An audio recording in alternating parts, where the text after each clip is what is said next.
acuerdo. ¿Se me oye? Vale, perfecto. Bueno, pues muchas gracias a todos por venir. Creo que esto es un evento genial y me encanta ser speaker aquí.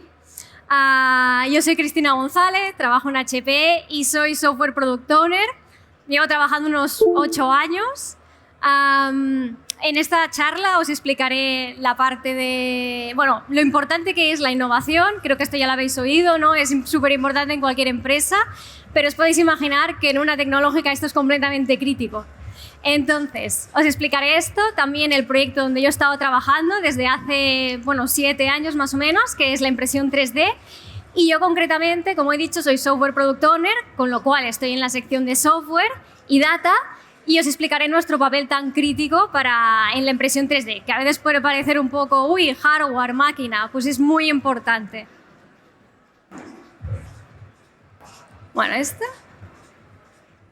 Entonces, como explicaba, empezaremos hablando un poco de innovación y lo importante que es tener una cultura de innovación en la empresa que potencie precisamente esto, porque al final ideas pueden surgir muchas durante el día a día, pero si no se las potencia, realmente quedan ahí y pierden el valor. Y la gente también pierde un poco las ganas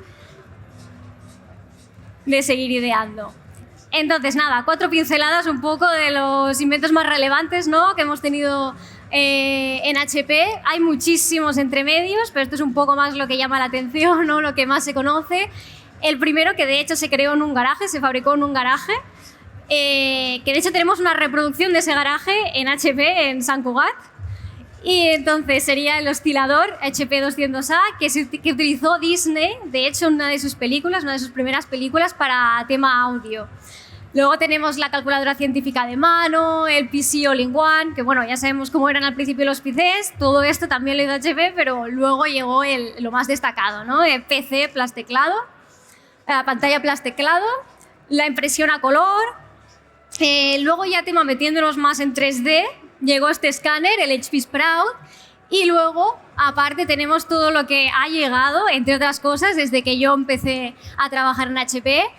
Por supuesto, la impresión 3D, que es de lo que os hablaré ahora, y luego también las gafas de realidad virtual. Recientemente ha salido también un laptop con la pantalla que es foldable, ¿no? Realmente una pantalla que se puede doblar. Y luego esta máquina que lo que hace es automatizar todo el dibujo de líneas en la construcción, que siempre se ha hecho a mano, ¿no? Todo esto que se tiene que marcar para imprimir, pues esto lo hace de manera automatizada. Entonces, innovación. Es muy importante siempre estar buscando cómo innovar, ¿no? Entonces, lo que hacemos es identificar, por supuesto, estos megatrends, que es lo que nos afecta, lo que afecta al mercado, al día a día de las personas. El último estudio que se ha hecho, ¿no?, pero esto obviamente se va adaptando día a día. Sostenibilidad. Creo que todos entendemos por qué la sostenibilidad es súper importante y es un factor súper, súper importante a la hora de generar productos en HP. Sabemos que sin esto no tendremos nada. Tema transición energética, bastante ligado. Healthcare, después de la pandemia no hace falta tampoco que diga el porqué de esto. Ciberseguridad, ahora que tenemos todos estos datos en el cloud, tenemos que asegurarnos de que nadie acceda, no debería acceder y que sean realmente privados. Mundo interconectado, mercados emergentes, hiperautomatización o metaverso, realidad virtual. Entonces, ¿qué es muy importante para la innovación? Tener diversidad. Al final las ideas salen de ambientes donde los participantes que colaboran tienen backgrounds diferentes, tienen contextos diferentes. Si todo el mundo piensa igual, pues poco vas a innovar. Entonces es muy importante crear este tipo de entornos y esto es lo que se intenta hacer. Por supuesto, también crear espacios de trabajo físicos y temporales para que la gente tenga tiempo de colaborar y entonces sacar esas ideas. En el día a día todo el mundo tiene mucho trabajo, tiene cosas que entregar y realmente si no se dan esos espacios la gente pues invierte ese trabajo en entregar lo que tiene que entregar, no en colaborar. Por supuesto, es muy importante también dar principios de métodos de innovación y dar visibilidad a todas las ideas que se puedan ir sacando y hacerlas llegar más arriba, porque si al final esas ideas las tiene alguien y nadie les da valor, y no pueden llegar a implementarse, pues la gente pierde un poco el interés también en tener estas ideas. De hecho, algunos de los inventos que os he explicado antes han llegado de empleados. De hecho, mira, impresión 3D llegó de Barcelona, alguien tuvo una idea y esto se fue escalando hacia arriba y ahora tenemos un negocio enorme en Sant Cugat de esto, que ha crecido muchísimo. Iniciativas que tenemos, entre muchísimas otras. Design Thinking Workshops, que al final tienes un grupo de gente que normalmente hay un moderador que va guiando un poco en los pasos de Design Thinking para resolver un challenge y a partir de ahí pues salen algunas ideas que luego se pueden implementar o incluso sacar propiedad intelectual. Muchas veces se sacan patentes de esto. Bueno, algunos programas, iniciativas de intercambio de conocimientos, sobre todo en una empresa tan grande donde hay tantos negocios diferentes, sí, bueno, puedes estar trabajando con alguien al lado y no enterarte de qué está haciendo si no se hacen este tipo de iniciativas. Yo trabajo en impresión 3D, pero hay muchísimos otros negocios, de PCs, de impresión 2D, ¿no? Entonces se potencia estas iniciativas en las que alguien que es un experto en ello hace una explicación y todo el mundo puede coger y ir a verla. Y luego, por supuesto, colaborar. Y bueno, luego semanas de innovación. Es muy importante porque al final si tú durante el día a día vas haciendo, puedes tener alguna idea, ¿no? Pero no tienes tiempo de dedicarle a desarrollarla como toca y entonces si te dejan una semana o dos para poder desarrollar esos proof of concepts, esas ideas, entonces puedes llegar a algo. Al principio son solo ideas. Entonces, bueno, son algunos de los ejemplos. Ahora os explicaré la parte de impresión 3D, que es donde yo digo que llevo trabajando ya casi, 7 años. Estas son las impresoras de 3D de HP. Como podéis ver, no son las impresoras que normalmente la gente se imagina cuando hablas de impresión 3D, ¿no? Se imaginan las pequeñitas, las que tienes en casa. Estas no se suelen tener en casa y son para producción. Producen muchas piezas a la vez. Hay tanto de plásticos como metales que llegó más tarde. Entonces, explicar muy brevemente cómo va la tecnología. Básicamente, se pone una capa, como veis en el vídeo, de polvo. Se añade tinta donde van las partes, entonces se le aplica calor y donde ha caído esa tinta, con el calor se solidifica, se fusiona. Y luego al final pues ya tienes las piezas solidificadas, las sacas, las limpias, incluso se pueden postprocesar para coger y darles otro aspecto. Esto es para plásticos. Para metales la diferencia es básicamente que cuando le aplicas calor la parte no queda totalmente fusionada, con lo cual luego tienes que meterla en un horno con más temperatura para que realmente se fusione. Bueno, y aquí todo lo que he traído. Estas son las aplicaciones de 3D, como podéis ver. Bueno, sirven para muchísimos sectores. Tenemos la aplicación de healthcare, ¿no? Esta aplicación, la de las prótesis, es una de las que más me ha tocado a mí. De hecho, vino una empresa que se dedica a ello, a darnos una charla y casi que salimos con la lagrimita cuando nos explicaron el caso. Y es que normalmente las prótesis se hacen pues creando un molde, ¿no? de la pierna. O de la pierna o del miembro, ¿no? Entonces, esto es muy error prone. Cuando creas luego la parte, ¿no? La prótesis, pues muchas veces no era del todo exacta, ¿no? Y al final el paciente acababa sufriendo mucho, había que reintentarlo varias veces hasta que realmente le iba bien. Con la impresión 3D, claro, hacías el escáner, era mucho más exacto y entonces tenías esto impreso. Aquí podemos ver un casco, esto se utiliza para las... bueno, hay bebés que nacen con cabeza de barco, que se dice, entonces hay que ponerles un casco para que la cabeza tome la forma que le tocaría. Y esto se va adaptando conforme, obviamente, va cambiando la forma de la cabeza. El caso del corazón es, de hecho, del Hospital de Sant Pau. Había que hacer una operación de corazón a un paciente, era bastante complicada hacerla, entonces lo que hicieron es hacerle un escáner, hay un escaneo 3D del corazón e imprimieron ese corazón, con lo cual ellos pudieron, a los médicos, ¿no? Acabar de alinear cómo tenía que ir la operación, cómo tenían que proceder y bueno, pues salió bien. Y luego algunas otras, ¿no? Plantillas, hay materiales, ¿no? Que son flexibles, con lo cual se pueden hacer plantillas. Esos moldes de los dientes, yo creo que mucha gente lo conoce, este boom que ha habido, ¿no? Con los alineadores invisibles. Esto de aquí se hace todo con tecnología 3D. ¿Y por qué es esto? La tecnología 3D precisamente lo que permite es personalizar. ¿Cómo se hace normalmente? ¿Cuál es la forma antigua o la original de hacerlo? Es con moldes. Y hacer un molde es muy, muy caro. Entonces, claro, a ti te sale a cuenta hacer un molde si realmente vas a coger y ese molde pues lo vas a utilizar para hacer muchas partes. Si tú tienes que crear una parte que es para una persona, bueno, te va a salir carísimo hacer un molde. Y esto es lo que permite la impresión 3D. Llegar a estos casos. Y bueno, aquí tenemos un ejemplo también de moldes 3D para crear botellas de agua con material biodegradable, con lo cual ya no serían de plástico. Es otra de las iniciativas que hay. Y aquí algunas de las cosas que había traído. Este es el casco, bueno, desmontado, ¿no? Pero que sale aquí en la imagen.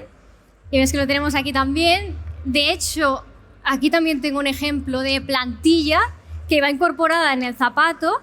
Y esto también además es sostenible, pero lo que se hace es, luego la plantilla se separa y esto se recicla por separado. Con lo cual, y bueno, esto es tema industrial, ¿no? También hay muchísima aplicación. Ves que esto es flexible, es un manguito, se puede utilizar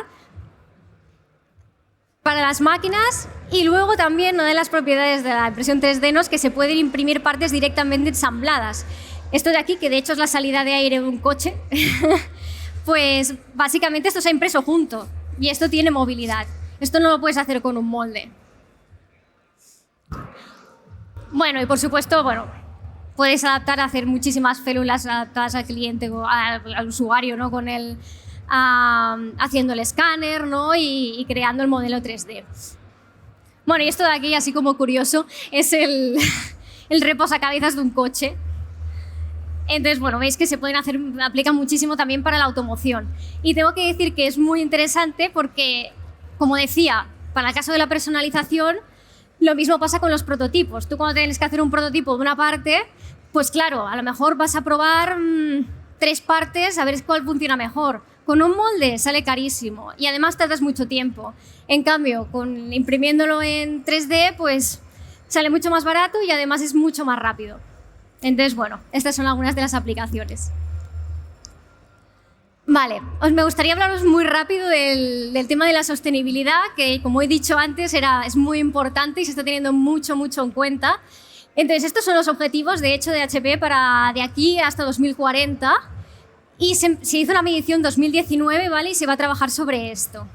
Primero de todo, se quiere que el 75% de productos y empaquetajes sean haya circularidad, ¿no?, de 75% para 2030, lo cual quiere decir que en vez de coger y cuando acabe la vida útil de un producto se tire, ¿no?, aquello se reutilice y no acabe, pues eso, tirado en la basura. Y lo mismo con el empaquetaje.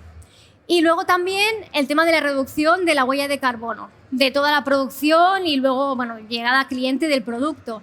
Para 2030 se quiere reducir al 50% y para 2040 al 0%. Y diréis, vale, ¿y cómo consigues, no, llegar al 0%? Porque realmente ahí hay una actividad y algo de impacto tiene que tener.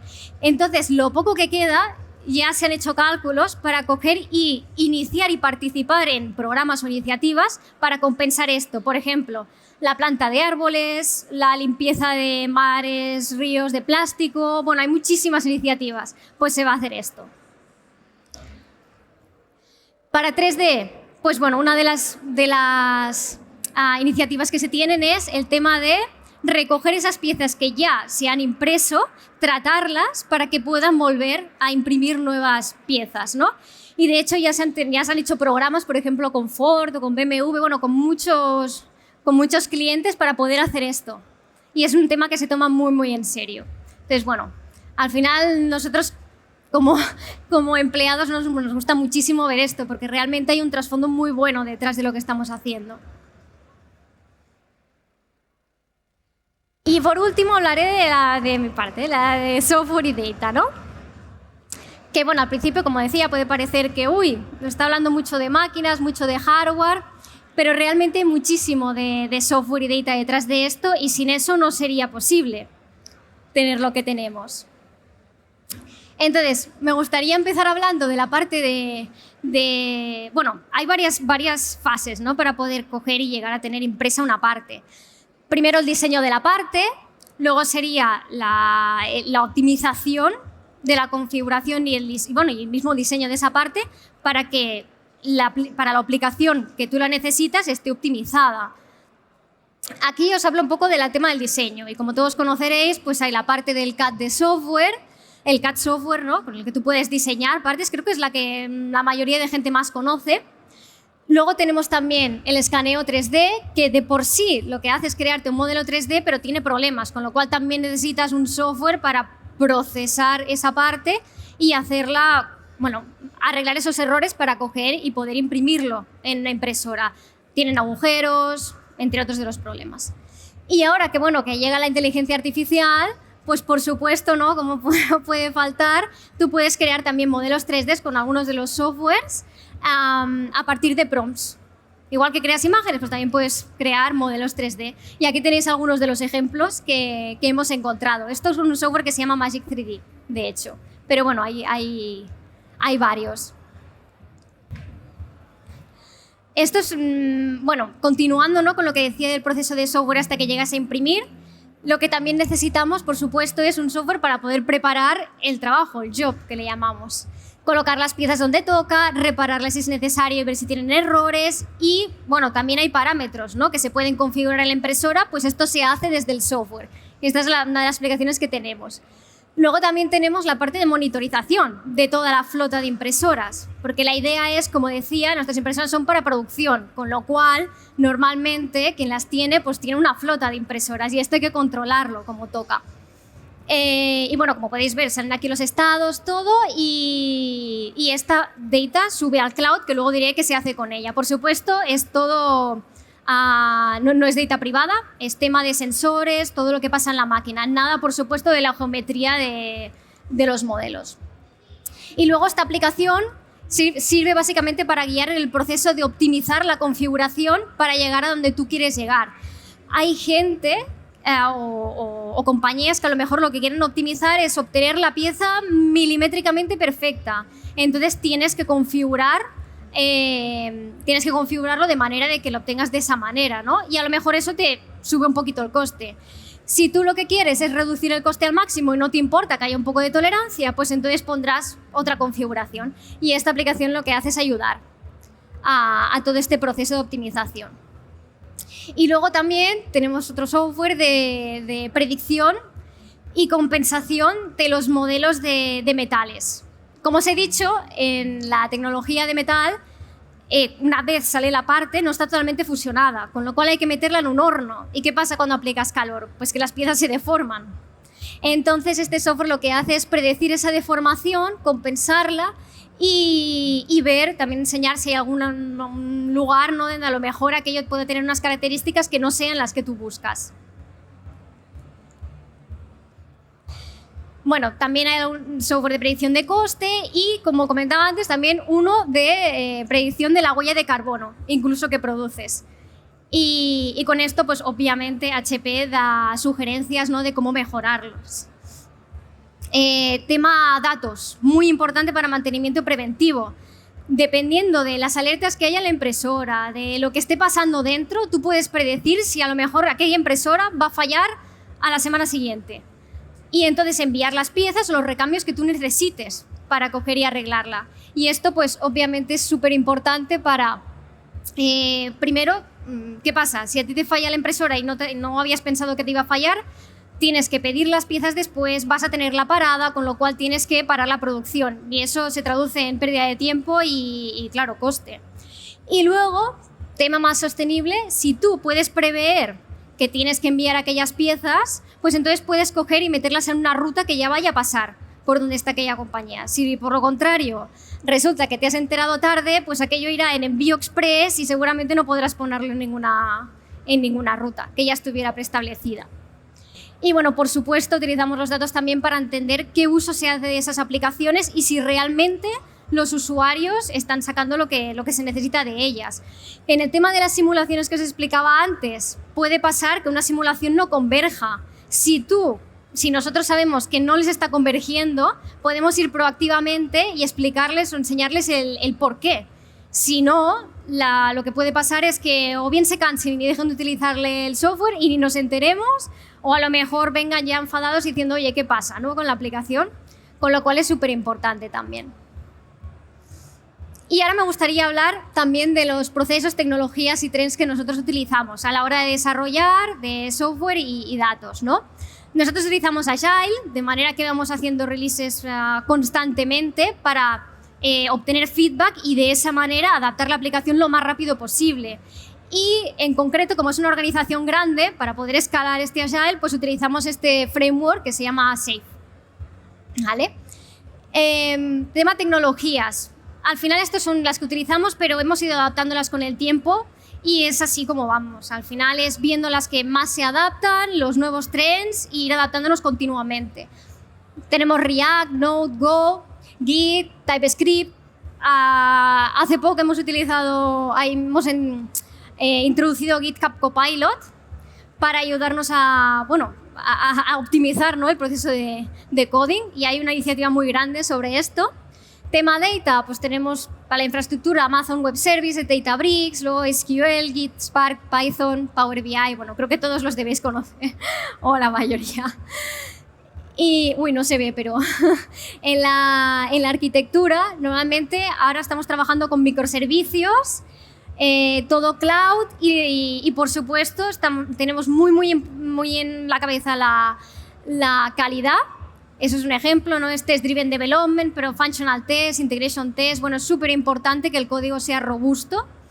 Y tema de ciberseguridad. Cuando tienes algo en el cloud, y siempre, pues tiene que ser la prioridad.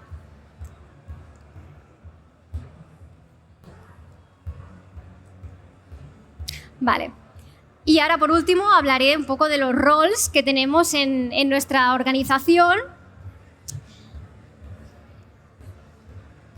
Bueno, en general en 3D, la impresión 3D, os podéis imaginar que hay de todo. Hay mecánicos, hay gente que se dedica a controlar la temperatura, cómo se forma la pieza, etc., que nosotros llamamos Writing Systems.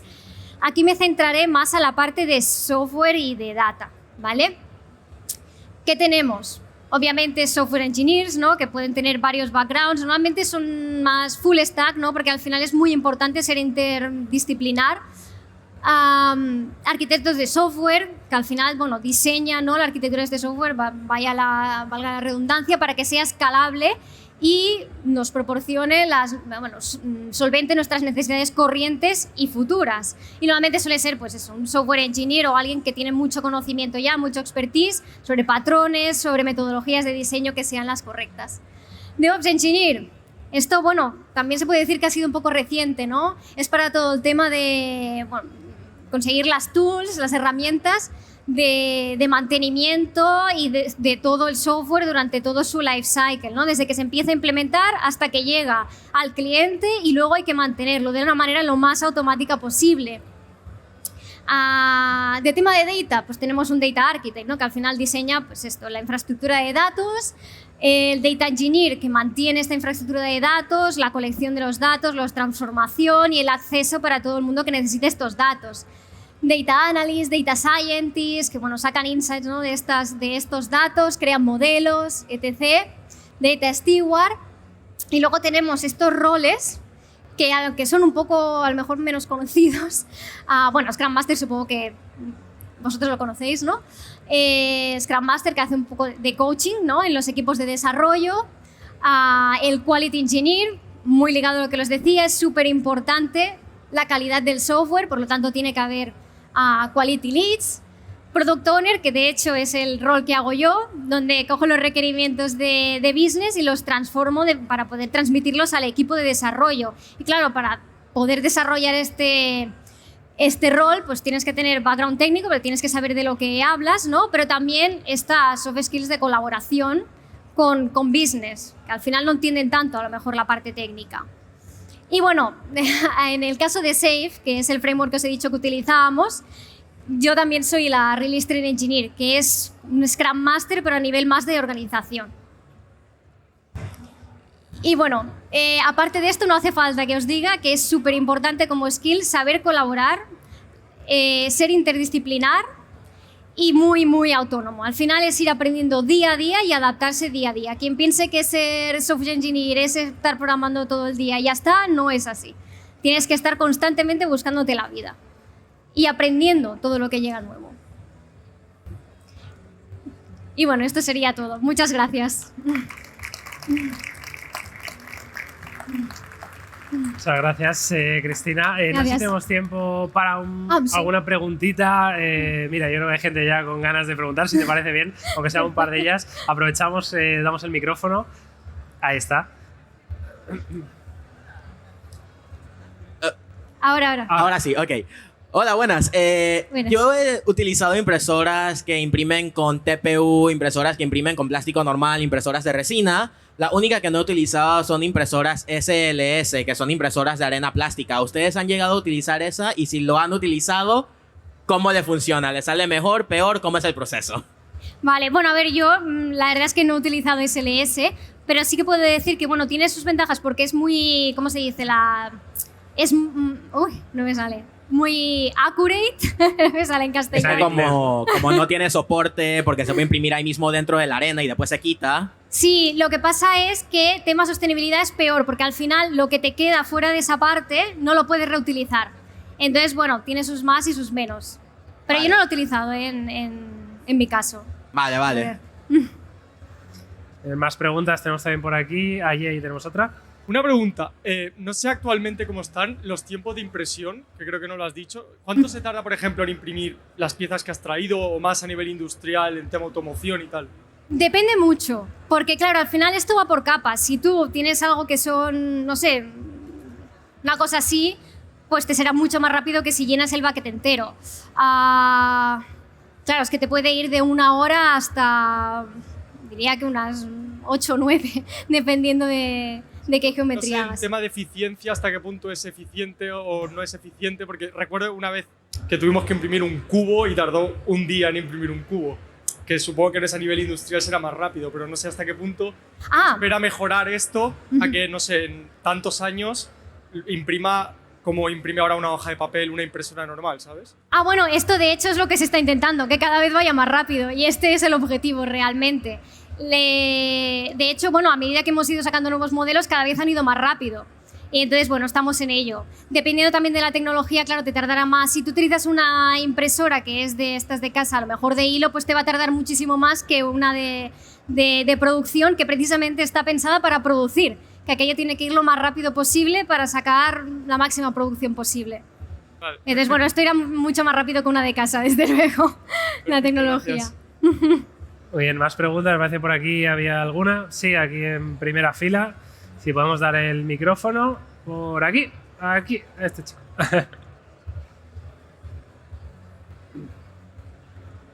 Bueno, decirle al chico que pregunta por la velocidad que han salido varias máquinas este año que van 10 veces más rápido que lo normal y están a partir de 500 euros en el mercado de consumo.